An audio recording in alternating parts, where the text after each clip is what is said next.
नमस्कार, मैं शगुन आप सभी का स्वागत करती हूँ IMT मीडिया के विशेष कार्यक्रम हिस्ट्री ऑफ द डे में। नाथूराम गोडसे ने आज के दिन कर दी थी महात्मा गांधी की हत्या। 30 जनवरी 1948 को नाथूराम गोडसे ने महात्मा गांधी की जान ले ली थी। विडंबना देखिए कि अहिंसा को अपना सबसे बड़ा हथियार बनाकर अंग्रेजों को देश से बाहर करने वाले महात्मा गांधी खुद हिंसा का शिकार हो गए थे। दिल्ली के बिरला भवन में गांधी जी जब प्रार्थना के लिए जा रहे थे तो उसी समय गोडसे ने उन्हें बहुत करीब से गोली मारी थी।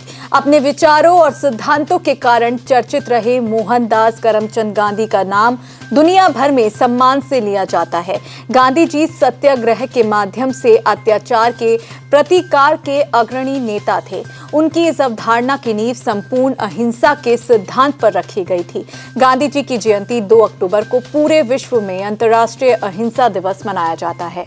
राजपूत वंश के राजा राणा सांगा का आज के दिन हुआ था निधन। उदयपुर के सिसोदिया राजपूत राजवंश के राजा राणा सांगा का निधन 30 जनवरी 1528 को हुआ था। बयाना के युद्ध में राणा सांगा ने मुगल सम्राट बाबर की सेना को पराजित कर बयाना का किला जीत लिया था। इसके बाद खानवा के युद्ध में राणा सांगा गंभीर रूप से घायल हो गए थे और बेहोश होने पर उनके सरदार उनको दूर सुरक्षित स्थान पर ले गए थे, जहां उनका उपचार किया गया। स्वास्थ्य में सुधार होने पर राणा सांगा ने फिर युद्ध करने की इच्छा जताई। तभी एक विश्वासघाती सरदार ने उनको जहर दे दिया था, जिससे राणा सांगा की मौत हो गई थी।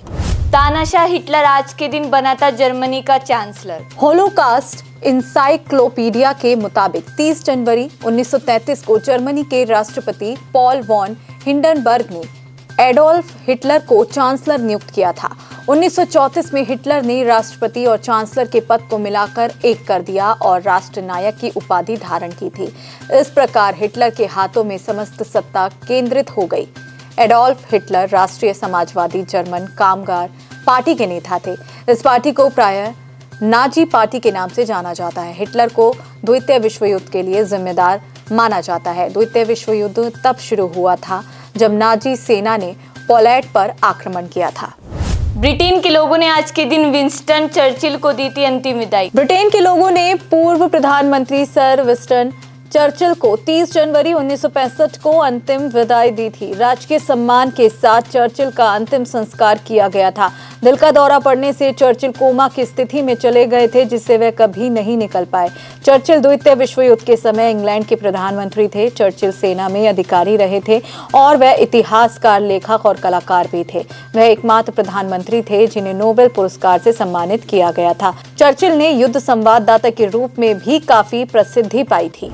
आज के लिए बस इतना ही। कल फिर भेंट होगी इतिहास में दर्ज कुछ और महत्वपूर्ण घटनाओं के साथ। तब तक के लिए देखते रहिए, सब्सक्राइब करिए IMT मीडिया।